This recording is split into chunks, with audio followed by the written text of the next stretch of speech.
Ողջույն, այսօր խոսելու ենք սննդային անտանելիության մասին եւ տաղավարում հյուրընկալել ենք գաստրոենտերոլոգ սննդաբան Լուսի Հովակիմյանին։ Բարև ձեզ բժշկուհի։ Ողջույն։ Ինչ ասել է սննդային անտանելիություն։ Սննդային անտանելիությունների հետ կապված շատ ավելի շատ խոսում են, քան թե այն իրականում կա։ Ու սննդային անտանելիություն ասելով ընդհանրապես հասկանում ենք, երբ որ մարդը ինչ-որ կոնկրետ պրոդուկտից կամ ինչ-որ կոնկրետ խումբ պրոդուկտից ունենում է որոշակի սիմպտոմներ, բայց երբ որ մենք խորանում ենք մի փոքր այդ պատմության մեջ ու մանավանդ շատ հաճախ են մեր մոտ գալիս ու ասում են, որ մենք այս ինչ մթերքից անտանելիություն ունենք, երբ որ մի փոքր խորանում ենք, ավելի շատ հարցեր ենք տալիս,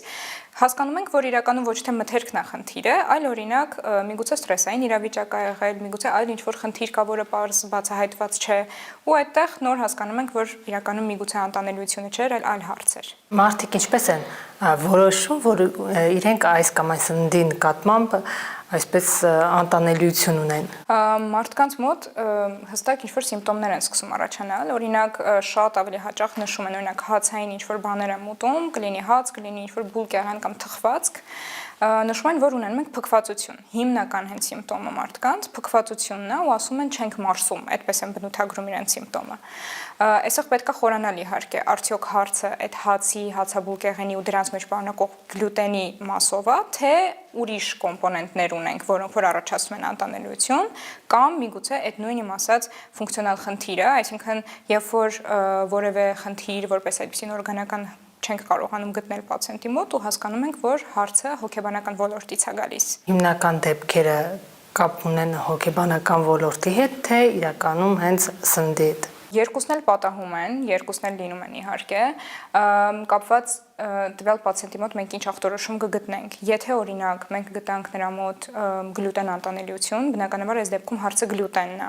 Այսինքն ցելիակիայի մասին է խոսքը, հենց գլյուտենը հանում ենք այդ մարդու սննդակարգից, իր մոտ միանգամից սիմպտոմները կարգավորվում են ու միանգամից չէ, իհարկե մի քանի ամսվա ընթացքում։ Եթե հարցը լակտոզ անտանելիությունն է, կաթը հանելուց միանգամից մարդու մոտ սիմպտոմները անցնում են։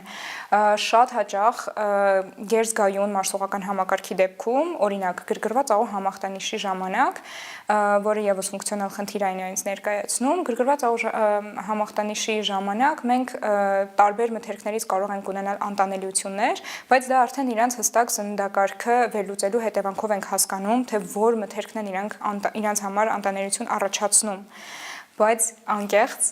շատ ավելի հաճախ հենց այդ գերզգայունության կոմպոնենտն է առկա լինում, այսինքն հենց այդ հոգեբանական ֆակտորներով պայմանավորված խնդիրն է լինում։ Երբեմն ասում են, որպեսզի մարդիկ ճիշտ հասկանան, թե որ սնունդն է վատ իրենց օրգանիզմին, կարևոր է որ օրագիր պահեն, այսինքն նշեն սակիրանակիրա, դա օգնում է։ Դա շատ է օգնում, շատ ու ես օրինակ հենց սննդային օրագրով էլ աշխատում եմ այս պահին, այսինքն երբ որ ունենում ենք խնդիր հենց նույն փքվածությունը կամ միգուցե լուծը, փորձում ենք սննդային օրագրով դուրս բերել, արդյոք այդ սիմպտոմը կապ ունի ուտելիքի հետ, թե չէ։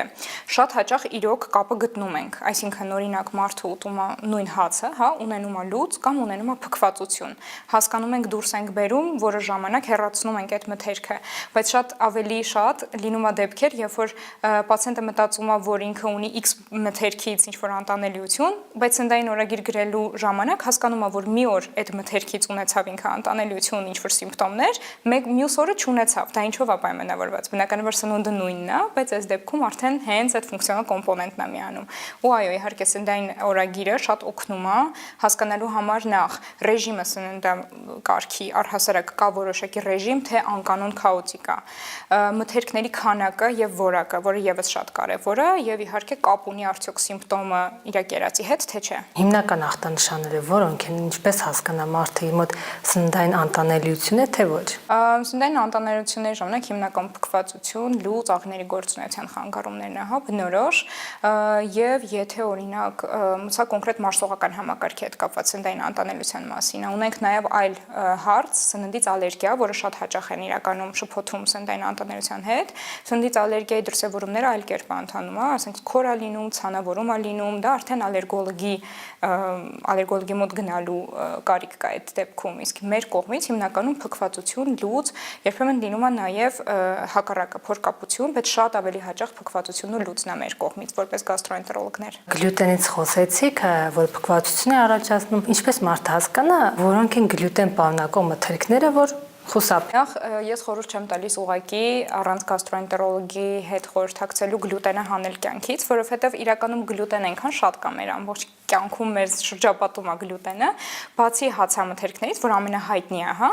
նաև գլյուտենը ավելացնում են, որ շատ մթերքների են ավելացնում, որոնք որ մենք նույնիսկ չենք էլ կարող պատկերացնենք ու ավելացնում են, որ ավելի լավ տեքստուրա ունենա, ավելի հաճելի համային հատկություններ ունենա, ու բնականաբար այդ ամեն ինչը որ հեռացնենք մարդու կյանքից, նույն օրինակ շոկոլադը, շատ հաճախ ինքը գլյուտեն է պարունակում, ուղղակի իր կյանքի գույները կհանենք։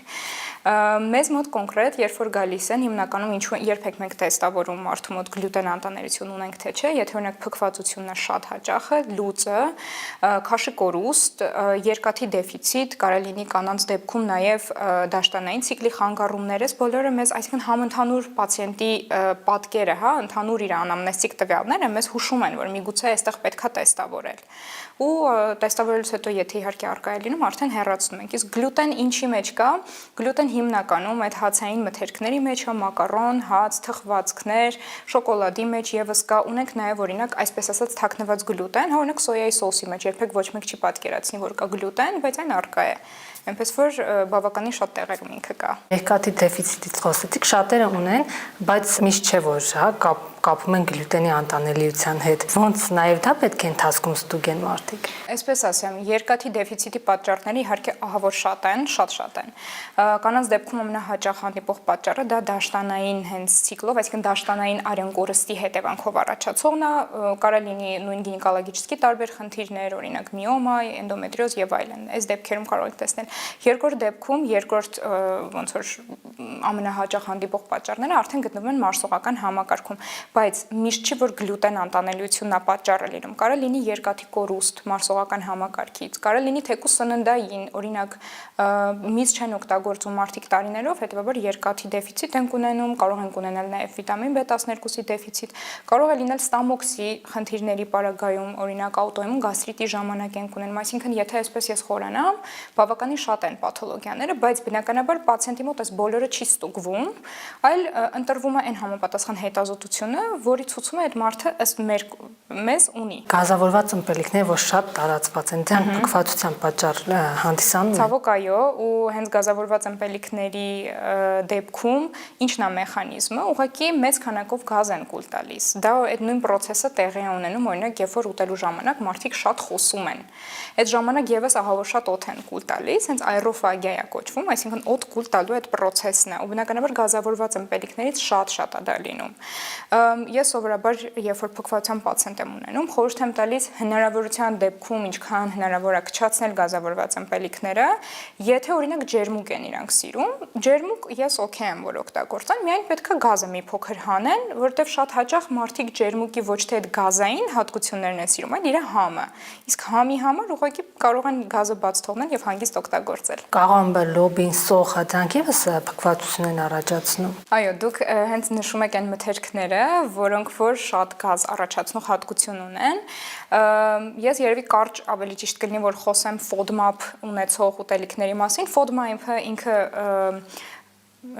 հապավում է, որը այս պահին չեմ բացի, ինքը անգլերեն հապավում է, ավելի կարճ կասեմ, ինքը ածխաջրերի խումբ են այնտեղ ներառված, որոնք որ ահավոր շատ են առաջացնում գազ, ինչի հետևանքով, նրա հետևանքով որ հասնում են մեր հաստաղի ու հաստաղում մեր բակտերիաների կողմից ենթարկվում են մետաբոլիզմի, նյութափոխանակության են ենթարկվում եւ արդյունքում մեծ քանակով գազեր են առաջանում։ Հենց օրինակ ձեր նշած լոբազգիները, սոխը, հա, սոխը, սխտորը, դրանք բարձր FODMAP ունեցող մթերքների շարքին են դասվում եւ օրինակ այն դեպքերում, երբ որ կարիք է լինում մարդու մոտ արդեն սննդաբանական շատ ավելի լուրջ փոփոխություններ անելու, մենք իրականացնում ենք low FODMAP կոչվող սննդակարգը։ Դա ինչ է իրանից ենթադրում, այդ նույն ձեր ասացող սխտոր եւ բոլոր FODMAP պարունակող ուտելիքները ժամանակավոր հեռացվում են մարդու սննդակարգից, այդ ժամանակ մարդու սիմպտոմները անհետանում են։ Դրանից հետո խումբ առ խումբ սկսում ենք դանդաղ ավելացնել մթերքները ու փորձում ենք հասկանալ, որ խումբ մթերքներից այդ մարդը ունի անտանելիություն, որ խումբ մթերք իր մոտ առաջացրեց փքվածություն կամ օրինակ աղիների գործունեության խանգարում, հիմնականում չձևավորված շիլայանման կղանք։ Ու այս դեպքում արդեն հաջորդ փուլը պերսոնալիզացիան է, այսինքն անհատականացնում ենք մարդու համար սննդակարգ։ Ինքը արդեն հստակ իմանում է ինքը ինչ կարա ուտի, ինչ քանակով եւ ինչ ցանկալի չի ուտի, որտեվ սիմպտոմներ կառաջանա։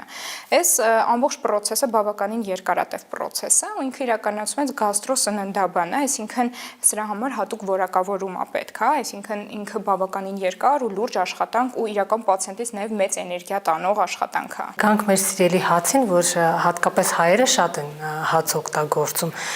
դա ոնց հասկացա փքվածության պատճառ հանդիսանում է։ Բայց մարդիկ կան, որ ասում են ես մինչև հացը լավ չուտեմ, չեմ կշտանում։ Հիմա ինչպես կարելի է դա կոմպենսացնել։ Երբ որ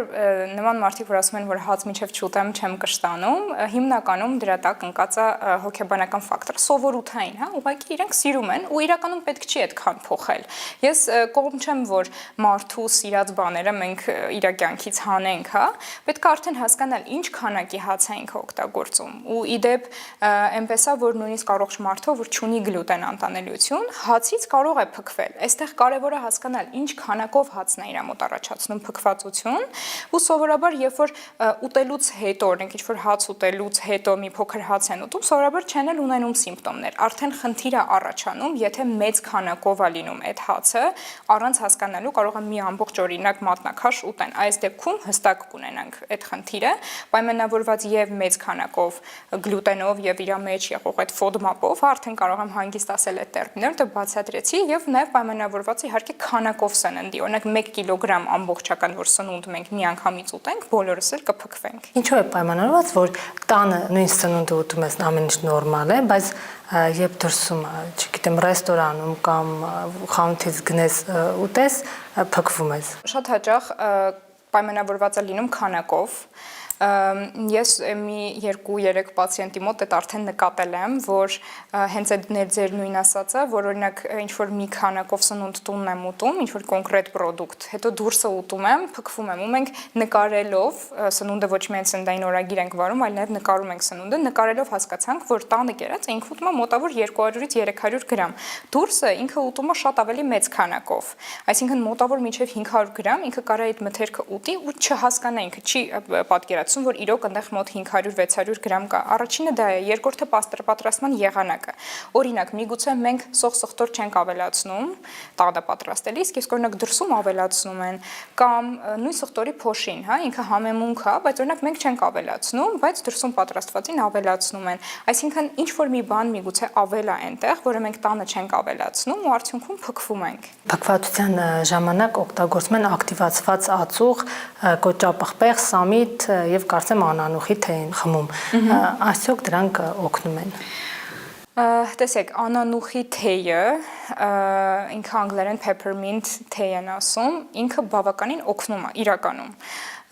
փքվածության ժամանակ։ Անանուխի նաև յուղ ունենք, որը նշանակվում է մի քանի պաթոլոգիաների ժամանակ ու ինքը սպազմոլիտիկ էֆեկտ է ունենում։ Ես իհարկե ես էլ եմ նշանակում peppermint oil, ինքը շատ օգնում է բավականին դրա ժամանակ, բայց օրինակ մնացածը նշեցիք ածուխ, տեսեք, ածուխը անընդհատ օգտագործել խորհուրդ չեմ տա, ածուխը օգտագործելու համար նախ ցուցումներ ունենք, օրինակ սննդային թունավորում, այն էլ այնպես չի, հա, որ անընդհատ պետք է ածուխ խմեն, այսինքն առաջին 4 ժամվա ընթացքում մենք պետք է այդ ածուխը օգտագործենք, բայց անընդհատ փքվածության համար խմել ածուխ կողմ չեմ, որովհետև այդ ածուխը բացի գազերը հավաքելուց, հավաքում է իր վրա, ադսորբում է նաև այն նյութերը ու այն միներալները, որոնք այդ մարդը կերել է, այսինքն իր կերածից կոպիտ ասած ոչ մի օգուտ այլևս չի քաղում այդ ածուխը օգտագործելով։ Սամիթի հետ կապված դատաները քիչ են, սամիթի հետ կապված չեմ կարող որևէ ինֆո տրամադրել, բայց իդեպ մոռաց ասեմ, երիցուկը եւս շատ հաճախ օգնում է, երիցուկի թեյը եւ կոճապղպեղը եւս որոշակի նմանատիպ շուտ հետազոտություններ կան, բայց հակասական են շատ։ Այսինքն այս բոլորը, որ նշեցինք, նույն թեկուզ անանուխի թեյը, որոշ մարդկանց կարող օգնի, որոշ մարդկանց կարող չօգնի, որտեղ հետազոտությունները շատ հակասական են։ Մի խումբ մարդկանց օգնում է, մի խումբ մարդկանց չի օգնում, բայց քանի որ ինքը որպես այդպեսին վնասակար չի, 1-2 անգամ խմելը, օրինակ անանուխի թեյը, հանգիստ կարող են օգտագործել, եթե զգում են իրենց օգնումը, հանգիստ խմեք։ Հիմա մարդիկ կասեն լավ, գլյուտեն չպարունակող մթերքը ո՞րն է, որ դա ուտենք։ գլուտեն չպարունակող, միսը ընդհանրապես չի պարունակում գլուտեն, կարող են հանգիստ ուտել, կատնամթերքը չի պարունակում, լոբազգիները, վարսակը օրինակ ու հատկապես այն վարսակը, որը որ գլուտեն հատուկ նշված է գլուտեն ֆրի։ Եթե օրինակ այնպեսի հաստատված է, որ գլուտեն չեն անտանելիություն ունենք, կամ օրինակ լիքը դեպքերում գլուտեն ուղղակի են բացառում սննդակարգից, բայց ես մի փոքր այդքանը չեմ ընդունում այդ տարբերակը, ըստիս պետքա ցուցում լինի, հա, ինչ որ բանը կյանքից հանելու համար, կան բավականին շատ գլուտեն ֆրի արտադրանքներ, թե խմորեղեն, թե հացեր, ամեն ինչ կա։ Մեր առօրյայից օրինակ լոբազգիները նշեցի, ձավար, բրինձ, դրանք չեն պարունակում գլուտեն, այսինքն բավականին շատ է իրականում այն մթերքների ցանկը, որոնք չունեն գլուտեն իրենց մեջ։ Խոսում ենք շագանակագույն բրինձի մասին, որը դա չունի ընդհանրապես։ Շագանակագույն բրինձ, սովորական բրինձն էլ չունի, շագանակագույնն էլ չունի։ Խոսենք նաև լակտոզային անտանելիության մասին, ինչ է այն եւ որ ախտանշաններն են հուշում դրա առկայության մասին։ Լակտոզային անտանելիությունը, այսինքն երբ որ պացիենտի մոտ առաջանում են սիմպտոմներ լակտոզայից, լակտազա ֆերմենտը մեր մարսողական համակարգում է գտնվում բարակ աղիներում։ Երբ որ մենք խմում ենք օրինակ կաթ, հա, կովի սովորական կաթ ենք խմում, իր մեջ եղած լակտոզան ճեղքվում է մեր լակտազա ֆերմենտի շնորհիվ։ Արդյունքում մենք սիմպտոմներ չենք ունենում, ամեն ինչ նորմալ է լինում, կաթը այսպես ասած մարսում ենք։ Բայց կան մի խումբ մարդիկ, ում մոտ լակտազա ֆերմենտը քիչ քանակով է արտադրվում։ Իդեպ մեծ մասի մոտ ինքը տարիքի, ինչքան տարիքը աճում է, դե աճմանը զուգընթաց լակտազա ֆերմենտը մի փոքր ավելի քչանում է մեզ մոտ։ Իհարկե ունենք գենետիկ հիվանդություններ, որոնց դեպքում ի սկզբանե երեխան ծնվում է արդեն լակտազային անբավարարությամբ, բայց սա այլ դեպք է, հա։ Մենք եթե խոսում ենք օրինակ տարիքի ընթացքում ձեռք բերված լակտոզային անբավարարության մասին, հիմնական տարիքի զուգընթաց քչանում է այդ ֆերմենտը ու այն լակտոզան, որը մենք խմում ենք, օրինակ կաթը խմեցինք, ամբողջ այդ լակտոզան հասնում է մինչև հաստաղի, չի ինքը մետաբոլիզվում մեր մարսողական համակարգում, հասնում է հաստաղի, այնտեղ բակտերիաների կողմից ֆերմենտացվում է։ Արդյունքում լիքը գազեր են առաջանում։ Ու սիմպտոմներն են հենց գազը, կղանքը կարա շիլերը նման լինի, կարա լուծ լինի, կարա նույնիսկ ցավեր լինեն որովայնում, միանգամից ուզենա դրանից հետո զուգարան գնա, հա, արագ կղազատելու ցանկությունը առաջան, այս սիմպտոմներն են։ Բայց եթե լակտազային անբավարարություն հաստատվում է մարդու մոտ, մենք այդ դեպքերում կաթն ենք բացառում, ասում ենք, որ կովի կաթը ցանկալի չի, որ իրանք խմեն, եթե չեն ուզում սիմպտոմներ ունենան։ Բայց օրինակ մնացած կաթնամթերքը,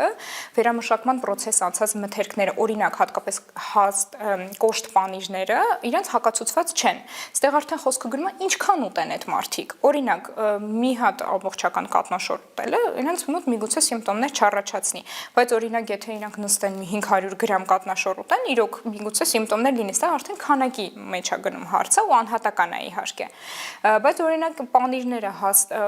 կոշտ պանիրները մեծամասամբ չեն պարունակում նույնիսկ լակտոզա ու այնքան վերամշակման են ենթարկվում իրենք, որ կարելի ասել զրոյական է, հանգիստ կարող են ուտել։ Հաճախ եմ նկատում, որ մարդիկ թթվասերը, կատնաշորը, չգիտեմ ինչ կատնային մթերք կա, բոլորը խառնում են իրար, միանգամից ուտում են, դա նորմալ է։ Դա նորմալ է, եթե չափաքանակը պահում են ու սիմպտոմներ չեն ունենում դրանից հետո։ Վնաս Ոչ։ Երբեմն կաթով նաև դեղ են խմում, դա խնդիրներ չի առաջացնում։ Նայած ինչ դեղ է իհարկե, որովհետև դեղորայք կա, որը կաթը ոնց որ չի թողնում, որ ներծծվեն։ Ես խորհուրդ չեմ տալու այն դեպս բոլոր դեղերը կաթով խմել ու եթե նույնիսկ մտածում են, որ կաթով խմեն, լավ կլինի մի հատ ինստրուկցիայի մեջ գոնե կարդան կաթի հետ համադրելի այդ դեղորայքը, թե ոչ։ Ամեն դեպքում, եթե մարդը ունի սննդային անտանելիություն, ամբողջապես իրենց մոտ ստացվում է հրաժարվել, հա, այդ կոնկրետ մթերքից, թե երկար ճանապարհ է գնում։ Տեսեք, եթե մարդուն շատ է անհանգստացնում իր սիմպտոմները ու արդեն կյանքի որակն է գցում, իրանք բավականին հեշտ հրաժարվում են լիքը մթերքներից։ Բայց ինձ մի հատ բան էլ ասեմ, որ իրականում դեռևս ոչ գրականությունում եմ հանդիպել, ոչ էլ ինքս եմ հանդիպել նենց մարդու, որ օրինակ բոլոր FODMAP խմբերից ունի անտանելիություն, սովորաբար դրանք 1-2-ն են։ Նույնն էլ ընդհանրապես, հա, որ դնենք բոլոր սննդային խմբերը նայենք, ոչ բոլոր խմբերից է, որ մարդիկ ունենում են անտանելիություն, այնպես որ 1-2-ից հրաժարվելը, եթե դա ազդում է կյանքի որակի վրա, իհարկե իրանք շատ հեշտությամբ դրանից հրաժարվում են, որտեվ երբ որ գայս են գաստրոենտերոլոգ սննդաբանի մոտ, իրանք արդեն այնքան բացառումներով ու այնքան խիստ ու սահմանափակ սննդակարգով են գալիս, որ երբ որ մենք ասում ենք, բայց գիտես, սա կարող ես ուտել, սա կարող ես, իրանք զարմանում են, որ ոնց ես այսքան բան կարայի ուտեի, բայց այսքան ժամանակ բացառել եմ, ոնց որ իմ ֆունկցիան ավելի շատ իրենց սննդակարգը բազմազան դարձնելն է, քան թե սենց հեռացնելը ամեն ինչ։ Լինում է, որ ժամանակի ընթացքում օրգանիզմը ասենք էլի սովորին նույն մթերքին մի ժամանակ օրինակ լիմոն չէին կարողանում ուտել, հետո սկսեն ուտել։ Դե օրինակ լիմոնի հետ կապված լիմոնից որպես այդպեսին տենց անտանելիություն չեմ կարող նշել, լիմոնը ինքը նույնիսկ FODMAP չունի, բայց օրինակ չգիտեմ, վերցնենք նույն կաթը, հա,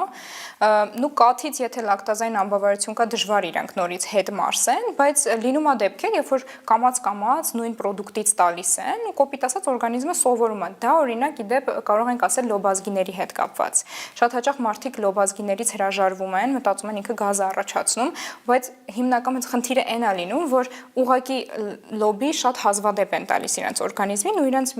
աղիների միկրոֆլորան ուղղակի սովոր չի իրենց ճեղքել։ Երբ որ սննդակարգում ունենք շաբաթական 2-3 անգամ ավելացնում ենք լոբին քիչ քանակով, զգում են, որ իրանք սկսում են դա նորմալ մարսել, այսպես ասած, ու փքվածություն չեն ունենում։ Այնպես որ այո, ձեր հարցին եթե պատասխանեմ, լինում է նաև նմանատիպ դեպքեր։ Սթրեսը եւ ոչ ակտիվ ֆիզիկական աշխատանքը եւս փքվածության պատճառ են։ Շատ մեծ ռիսկի գործոն են դրանք ու հենց ստրեսը ու պետք չի պատկերացնել միայն ինչ-որ վատ ստրես, որից հետո սիմպտոմները սկսում են։ Կարող է լինի առօրյա մտահոգությունները, առօրյա հոգսերը, չգիտեմ, ստրեսային աշխատանքը, էմոցիոնալությունը, այս ամենը ազդում է մարսողական համակարգի վրա, իսկ նստակյաց ապրելակերպը շատ մեծ ազդեցություն ունի։ Ամբողջ օրը նստած համակարգչի մոտ աշխատող մարդկանց մոտ շատ ավելի շատ են իրոք մարսողական սիմպտոմները, հատկապես փքվածությունը, որովհետև մեր աղիները առհասարակ ու մեր օրգանիզմը ամբողջությամբ սիրում է շարժում։ Իսկ երբ որ մենք նստած ենք, մեր աղիներն են կոպիտ ասած նստում ու չեն ուզում գործանել, հա, կոպիտ ասած։ Երբ որ մենք մի փոքր քայլում ենք, ֆիզիկական ակտիվություն ենք ունենում, աղիների աշխատանքը եւս ակտիվանում է ու թե գազերի դուրս գալն ավելի հեշտանում, թե փորկապություն ունենալու դեպքում այն ավելի հեշտ կարգավորվում։ Այսօր շատ կարևոր է դա։ Հետևաբար սննդային անտանելիությունից խուսափելու համար ինչ անեն։ Եթե մտածում են, որ ունեն սննդային անտանելիություն, առաջին հերթին լավ կլինի գոնե մի անգամ այդ գաստրոենտերոլոգի հետ խորհրդակցեն, եթե կարիք կա ստուգեն սննդային անտանելիություններ առկա է թե չէ, եւ եթե կասկած լինում է ու հայտնաբերվում է, բնականաբար սնունդը հեռացվում է, բայց ես խորհուրդ չեմ տա ինքնուրույն լիքը սահմանափակումներ անեն, որտեղ տենց ուղղակի կյանքի գույներն են հեռացնում։ Շնորհակալություն։ Ձեզ եմ շնորհակալ։ Մենք զրուցում էինք գաստրոենտերոլոգ սննդաբան Լուսի Հովակիմյանի հետ։